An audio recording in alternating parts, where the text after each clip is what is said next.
Oi pessoal, bem-vindo a mais um vídeo aqui no canal VIP Saúde. Hoje a gente vai falar sobre câncer de mama. Para quem não me conhece, meu nome é Cristiana Meirelles, eu sou infectologista pediátrica. E para falar desse assunto tão importante, a gente trouxe a mastologista, a doutora Denise Biangolino. Bem-vinda, Denise, obrigada pela presença. É um prazer estar aqui. Bom, vamos começar explicando o que é o Outubro Rosa, o que é esse tema da campanha.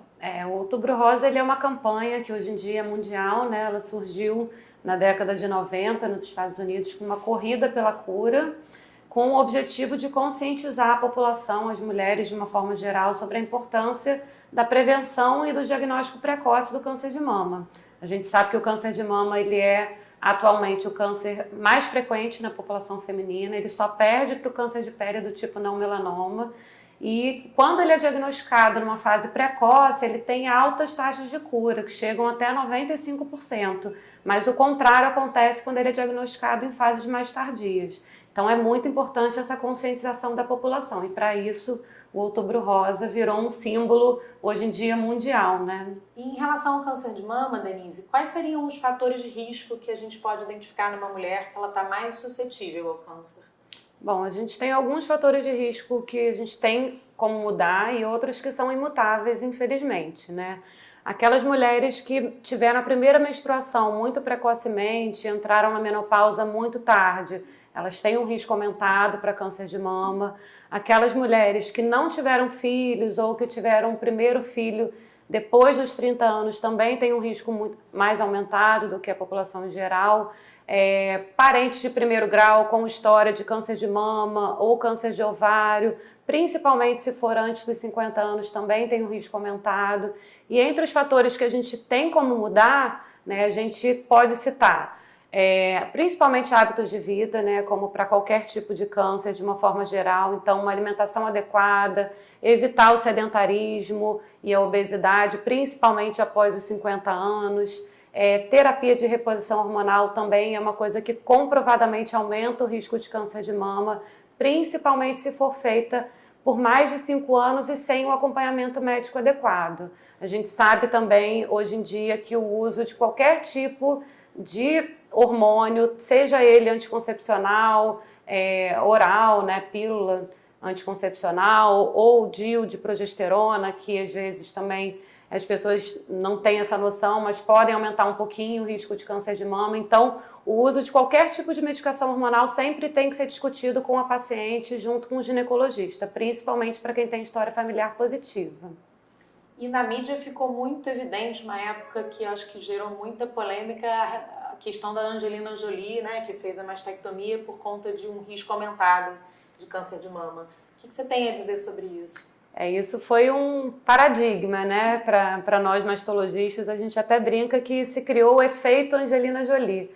Hoje em dia a gente recebe no nosso consultório assim, uma infinidade de mulheres que têm história familiar de câncer de mama e buscam a gente querendo retirar as mamas para prevenir que a doença possa aparecer, né? E na verdade não é bem assim, né? A gente sabe que pelo câncer de mama ser tão prevalente na população, né, 28% dos cânceres femininos são câncer de mama, então a gente já espera que uma pessoa tenha alguém na família, principalmente após os 50 anos, com história de câncer de mama. Então, a indicação mesmo para fazer a mastectomia profilática, que é a retirada das glândulas mamárias, ela só está indicada atualmente para quem tem comprovadamente mutação genética, e a mutação genética que a Angelina Jolie tinha, que é a do BRCA1 ou BRCA2. Então, são casos muito selecionados. A gente tem que ter muita cautela na hora de indicar uma cirurgia que, às vezes, né, é vendida pela mídia como uma coisa salvadora e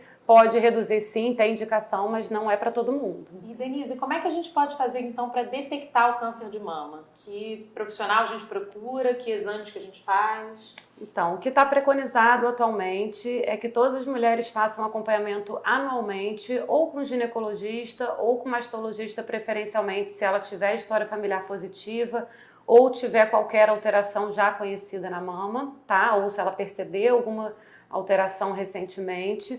Mas os exames que estão recomendados de rotina são a mamografia anualmente após os 40 anos. Essa é a recomendação da Sociedade Brasileira de Mastologia. A recomendação do Ministério da Saúde é um pouquinho diferente. O Ministério da Saúde recomenda a mamografia a partir dos 50 anos, a cada 2 anos. Então, varia um pouquinho, mas de qualquer forma, a nossa cobertura aqui no Brasil mamográfica ainda é extremamente baixa. A gente não chega nem a 20% de cobertura, quando a Organização Mundial de Saúde recomenda que pelo menos 70% das mulheres sejam cobertas.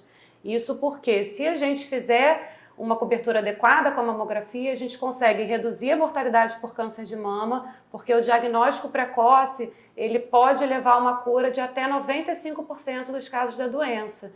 E o contrário não acontece, né? Se a gente esperar ter um nódulo palpável na mama, em geral esse nódulo já vai ter pelo menos 2 centímetros e não vai ser mais um câncer inicial, infelizmente.